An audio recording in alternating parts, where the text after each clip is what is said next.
Oke, kita mau dengar cerita scene dari Pelagia. Ya, Pelagia ini ada dari Tarsus, tapi juga yang hari ini tanggal 8 itu Pelagia dari Bukit Zaitun, ya, Yerusalem. Nah, seperti apa ceritanya kita lihat ya. Ini ikonnya Pelagia, ya. Pelagia adalah seorang pendosa yang bertobat. Oke, maka dia juga disebut sebagai the penitent. Penitent itu artinya sang bertobat. Nah, dia lahir dari orang tua pagan, ya. Pagan itu berarti penyembahan dewa berhala di Antioquia. Dikarunia oleh Allah kecantikan fisik yang luar biasa. Pelagia menggunakan kecantikannya untuk menghancurkan jiwanya sendiri dan orang lain. Dia jadi pelacur, ya, dan sangat kaya. Pada satu waktu Pelagia yang berpakaian indah, dia sedang berjalan melewati sebuah gereja yang bernama Martir Suti Julian. Nah, kemudian di gerbang gereja itu dia lihat ada seorang uskup bernama Nonus dari Edessa sedang berkhotbah, ya, atau mengajar. Tapi para umat itu memalingkan wajah dari Pelagia karena mereka tahu bahwa Pelagia ini wanita yang kemar, ya. Nah, tetapi sang uskup itu melihat kerohanian di dalam dirinya sehingga dia mendoakannya kepada Allah. Keesokan harinya ketika uskup Nonus, ini terlalu kecil ya, saya besarin ya. Oke. Nah, keesokan harinya ketika uskup Nonus sedang mengajar di gereja, Pelagia datang dan mendengar pengajaran sang uskup tentang penghakiman akhir atau penghakiman Tuhan dan apa hukumannya bagi orang berdosa. Nah, kata-kata dari Saint Nonus ini begitu mengguncang batin Pelagia, akhirnya Pelagia tuh merasa najis, jijik pada dirinya sendiri. Dia takut kepada Allah, lalu dia benar-benar nangis ya dalam pertobatan dari semua dosanya. Lalu dia datang dan jatuh di hadapan Saint Nonus dengan air mata pertobatan dan dia minta dibaptis. Ya, nah Pelagia berkata begini, kasihanilah aku orang berdosa ini Bapa, baptislah aku dan ajarin aku pertobatan. Aku adalah lautan kejahatan, jurang kehancuran, jaring dan senjata iblis. Nah, ini adalah ungkapan pertobatan yang tulus ya dari seorang Pelagia ini. Dia katakan, aku adalah lautan kejahatan, jurang kehancuran, jaring dan senjata iblis. Ya, karena memang kehidupannya yang penuh dosa ya. Pada saat pembaptisannya, Saint Romana, ini diakones gereja pada waktu itu menjadi ibu baptisnya. Romana sebagai ibu rohaninya mengajarinya dengan baik tentang iman Kristen. Lalu pada malam harinya, iblis itu datang dan membujuk dia untuk kembali ke kehidupan lamanya sebagai seorang pelacur ya. Pelagia berdoa dan menandai dirinya dengan tanda salib sehingga iblis pun melarikan diri. Setelah ini Pelagia tidak puas dengan baptisan saja, dia sadar akan dosa-dosanya yang banyak dan tertusuk oleh hati nuraninya.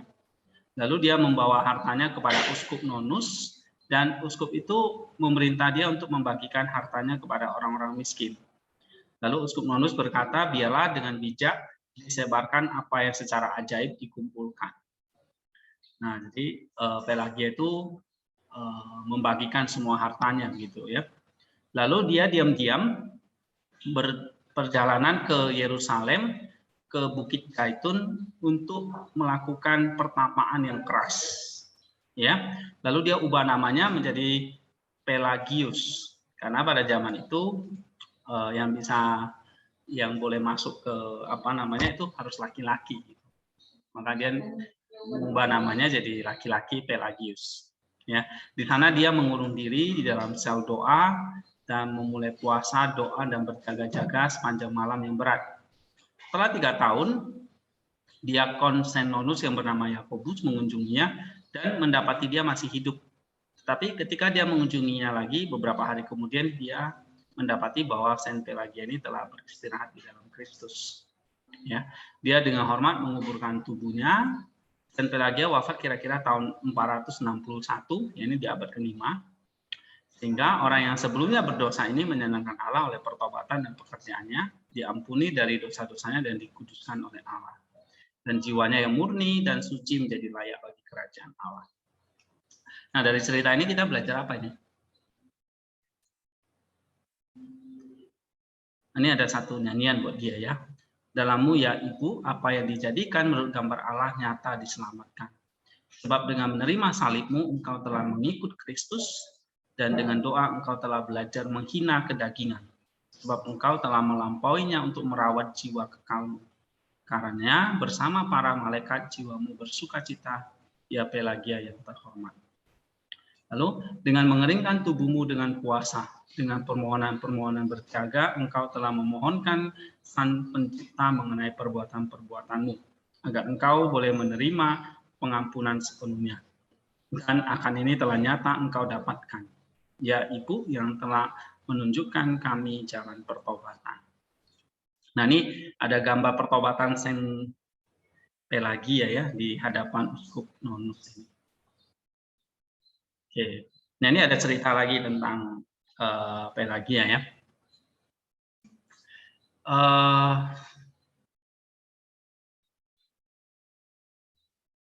Pada awalnya Pelagia, hari ini juga ada Saint Thais namanya ya.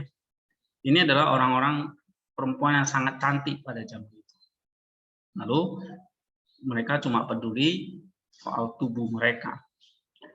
Tapi jiwa mereka diperbudak, terikat di dalam penjara tubuh.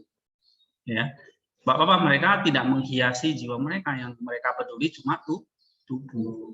Ya, mereka berpakaian kesia-siaan, dipercantik dalam kesia-siaan, dikelilingi oleh kesia-siaan, disanjung oleh kesia-siaan. Jadi kamu lihat para orang kudus zaman dulu itu memang sangat mengutamakan apa?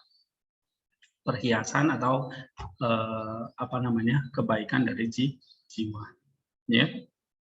Nah, tapi perubahan tiba-tiba terjadi. Sungguh perubahan peristiwa yang dilahi dalam hidup mereka. Ya, lebih menakjubkan daripada sebuah apel liar dicangkokkan dan mulai menghasilkan buah yang manis.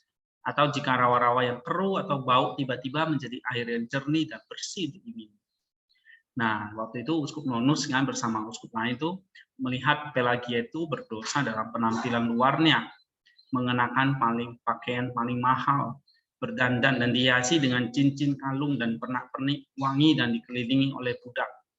Lalu sang uskup ini ya, uskup ini melihat ya, menangisi dia dan dia berkata kepada teman-temannya, sebenarnya saya telah belajar banyak dari perempuan ini. Tuhan akan menempatkan dia di hadapan penghakiman dan akan menegur kita melalui dia. Berapa jam yang perempuan ini habiskan di kamarnya untuk mandi, berpakaian, berhias, dan bercermin, dan untuk apa? Supaya untuk tampil lebih cantik di mata para laki-laki. Nah, dan kami yang memiliki mempelai laki-laki di surga tidak berusaha menghiasi jiwa kita dengan pertobatan. Jadi Saint Nonus sebelum bertobat kan dia mati-matian mempercantik dirinya untuk laki-laki, ya kan? Nah, kita ini sekarang yang punya mempelai laki-laki, yaitu Kristus, kita nggak kayak Pelagia itu yang menghiasi jiwa kita dengan pertobatan. Ya. Nah, kita punya mempelai laki-laki nih, jangan lupa. Siapa? Kristus. Nah, kalau kita udah punya mempelai laki-laki, kita harus mempersiapkan diri kita, mempercantik jiwa kita, gitu kata Nonus. Ya. Nah, dan kami yang memiliki mempelai laki-laki di surga tidak berusaha menghiasi jiwa kita dengan pertobatan. Kita tidak buru-buru menghiasi jiwa dengan air mata pertobatan dan mendandaninya dengan keindahan. kebajikan supaya tampak lebih indah di mata Allah. Oke. Nah, ini perkataan dari Xenonus yang terkenal ya tentang Pelagia, bahwa awal hidupnya dia mempercantik tubuhnya, ya kan, untuk menghibur laki-laki. Tapi ketika dia mendengar Injil, dia bertobat, maka dia tidak peduli lagi sama tubuhnya. Ya, dia hidup dalam doa, dalam puasa, dalam pertobatan, sampai dia mati di dalam sel doanya. Kenapa? Karena dia merenungkan ya, dia menyadari dosanya sangat besar.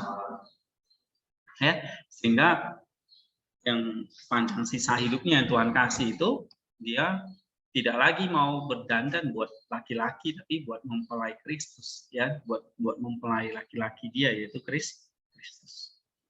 Nah, ini Saint Pelagia, ya, menarik ceritanya tentang pertobatan dia. Nah, begitu juga dengan kita sebetulnya, ya kan? Nah, cerita ini ada tubuh yang memang kita perlu jaga, tapi juga ada jiwa yang kita juga perlu jaga. Ya, jangan sampai kita berkorban banyak untuk tubuh, untuk nafsu, tapi kita tidak pernah berkorban untuk jiwa kita. Nah, yang dilakukan Pelagia itu kan dia hidupnya melacurkan diri, jadi sangat kaya, ya. Tapi Tuhan berbelas kasihan ya, dan dia luar biasa, dia bisa bertobat dan jadi seorang pertapa gitu. Nah itu, jadi dari seorang pelacur yang kaya, yang terkenal gitu ya, bisa jadi seorang pertapa yang menyamar gitu ya, nggak dikenal siapa-siapa. Ini dahsyat nih perubahan hidupnya. Nah, kita ngalami nggak perubahan hidup seperti itu? Dan ini fakta terjadi kan dalam sejarah, bahwa ada seorang yang bernama Pelagia, seorang pendosa yang bertobat. Ya, seorang pelacur, ya dia lahir dari orang tua penyembah berhala, nggak tahu apa-apa tentang Kristus. Ya, dia hidup dalam dosa, tapi di akhir hidupnya dia bisa jadi seorang saint, ya kan? Dan kita baca cerita ini ratusan tahun. Ini abad ke-5, sekarang abad 21. Benar nggak? Gitu. Ya. Nah, ini boleh memberkati kita, ya. Oke. Nah, ini ada Mazmur 9 ayat 6, nanti kalian bisa baca sendiri lah ya. Dan leksionari hari ini Lukas 4 ya, ayat 22 sampai 30 tentang iri hati. Oke. Ini Pelagia, ada satu lagi cerita namanya Pelagia dari Tarsus. Pernah baca nggak? Iya, Pelagia dari Tarsus. Saya ada share juga di grup itu. Ada? Nah, ini juga aset ini ceritanya.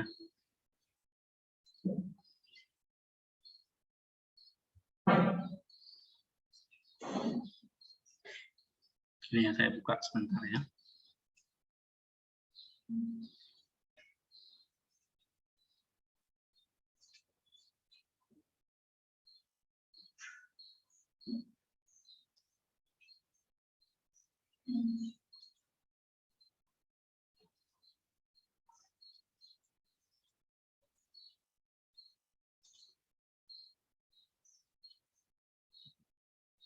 Nah, ini ikonnya, Pelagia dari Tarsus. Dia berasal dari Tarsus, dia di Kilkia, Asia Kecil Tenggara pada waktu itu. Ya, hidup pada abad ketiga. Jadi lebih muda dari Pelagia yang abad ke-5 itu. Ya. Pada masa pemerintahan Kaisar Diocletianus, ini kaisar yang sangat kejam ya, di abad ketiga, yang banyak membunuh orang-orang Kristen. Nah, dia memerintah tahun 284 sampai 305. Ya. Nah, Pelagia ini anak dari seorang penyembahan berhala yang terkenal dan kaya raya. Gitu. Nah, sama kayak tadi Pelagia dari Bukit Zaitun ya. Nah, ketika dia mendengar tentang Yesus Kristus dari teman-teman Kristennya, dia percaya kepada Kristus dan mempertahankan keperawanannya serta memberikan seluruh hidupnya untuk Tuhan. Jadi dia tidak mau nikah gitu. Karena dia sudah punya Kristus sebagai mempelai. Ada di sini yang nggak mau nikah? Elizabeth ya. Ada Saint Elizabeth kan, saya pernah tulis, jadi kamu bisa baca. Ya, sesuaikan pewaris Kaisar Diocletianus, dia punya anak laki-laki yang diadopsi. Nah, melihat gadis Pelagia, lalu terpesona oleh kecantikannya dan menginginkan dia menjadi istrinya. Tapi Pelagia ini memberitahu pemuda itu bahwa dia sudah bertunangan dengan Kristus, mempelai laki-lakinya, dan telah meninggalkan pernikahan duniawi. Jadi dia nggak mau nikah sama pemuda itu ya. Nah, kalau kalian langsung terima ya. Nah, balasan Pelagia membuat pemuda itu sangat marah, tetapi dia memutuskan untuk membiarkan Pelagia sementara waktu dalam ketenangan dan berharap ini saya bentar ya. Berharap supaya dia akan berubah pikiran. Pada saat yang sama, Pelagia meyakinkan ibunya untuk mengizinkannya mengunjungi pengasuh yang membesarkan dia di masa kecil. Tapi sebetulnya dia diam-diam kepingin ketemu seorang uskup yang bernama Linus dari Tarsus. Ya. Nah, uskup Linus ini melarikan diri ke gunung pada masa penganiayaan waktu itu. Ya. Nah, dia kok bisa tiba-tiba tahu uskup Linus? Ternyata lewat mimpi. Ya, dia melihat wajah uskup Linus dalam mimpi yang memberikan kesan mendalam padanya. Nah, uskup Linus menyuruhnya untuk dibaptis. Lalu dalam mimpi itu ya, makanya dia minta izin dari sama ibunya untuk mau mengunjungi pengasuhnya waktu kecil. Ya, nah lalu dia diizinkan. Akhirnya dia melakukan perjalanan dengan kereta untuk mengunjungi pengasuhnya. Dia berpakaian mewah, ditemani oleh seluruh pengiring pelayan yang diperintahkan oleh ibunya. Nah, kemudian di sepanjang jalan Pelagia itu atas karunia Tuhan bertemu uskup Linus. Lalu Pelagia segera mengenal uskup itu yang menampakkan diri kepadanya dalam mimpi. Dia sujud di kakinya meminta baptisan.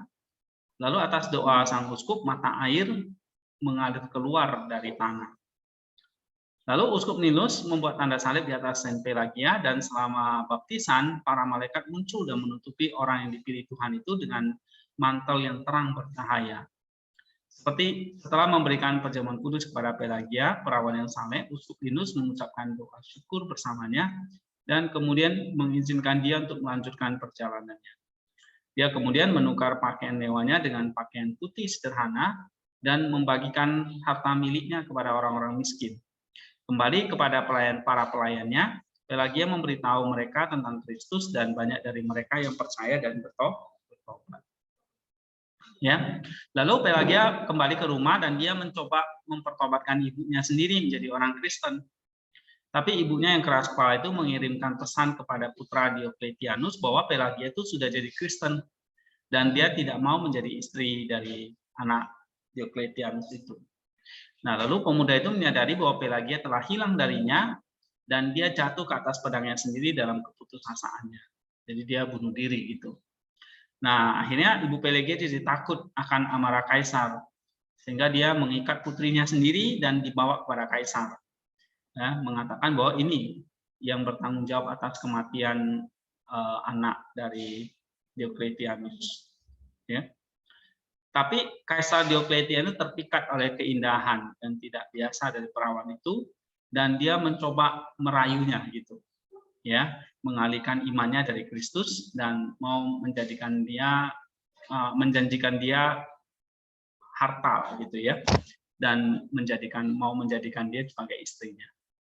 Tapi Pelagia itu menolak tawaran Kaisar dengan jijik dan berkata gini, kamu gila, dia bilang, Kaisar, mengatakan hal ini kepadaku. Saya tidak akan melakukan permintaanmu dan saya membenci pernikahan keji ini karena saya memiliki Kristus, Raja Surgawi sebagai mempelai laki-laki. Jadi Kaisar Diocletian itu kan penyembah berhala, ya kan? Jadi dia tentu tidak mau menukar imannya dengan harta. Aku tidak menginginkan mahkota duniawi, katanya, yang hanya bertahan sementara.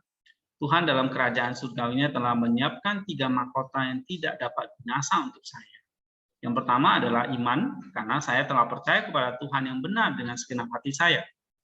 Mahkota kedua adalah kemurnian, karena saya mendedikasikan keperawananku kepadanya. Jadi Pelagia itu tidak mau melacurkan dirinya, dia menjaga keperawanannya untuk Kristus. Dan yang ketiga adalah kematiran saya karena saya menanggung setiap penderitaan untuknya dan mempersembahkan jiwa saya karena kasihku kepadanya.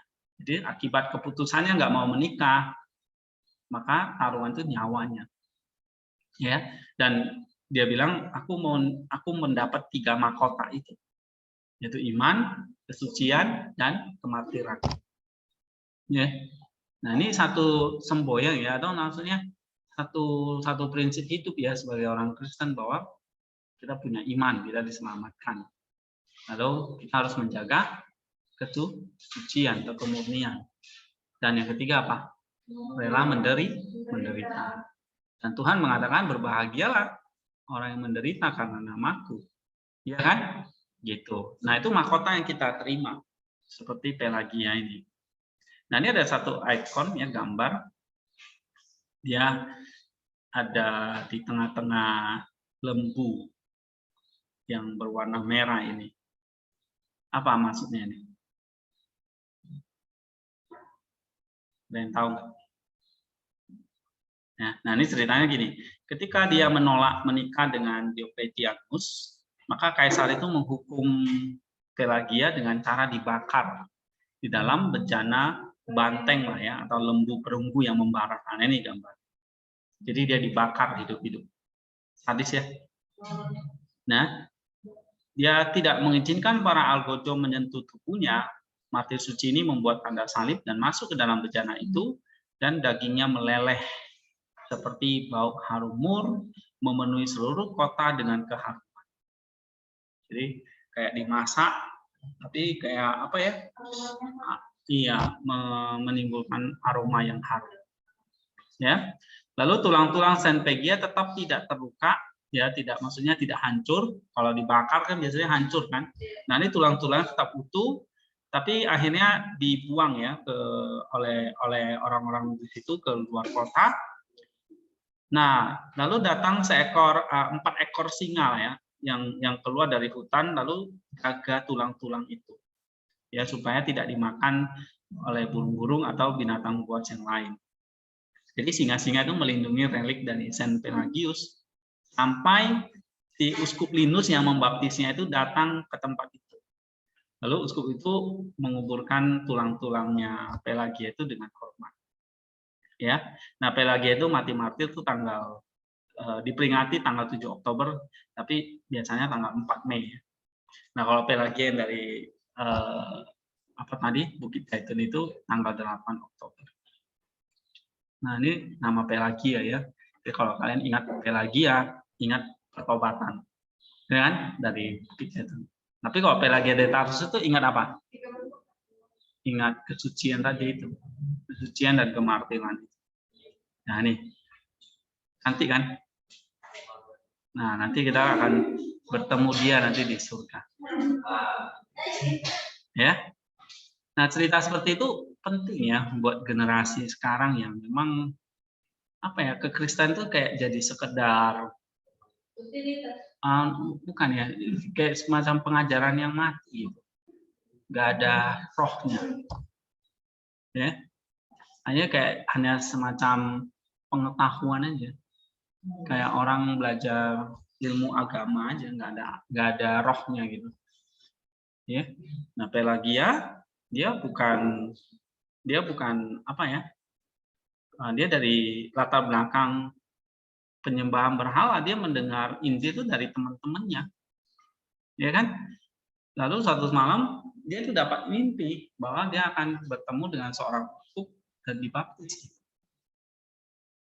Ya, padahal dia udah mau dinikahin kan, udah mau dijadikan nih, permaisuri gitu, dinikahin sama seorang pangeran, tapi dia menolak itu, ya kan? Bahkan dia ditawarin nikah dengan kaisar lagi, jadi selirnya kan gitu.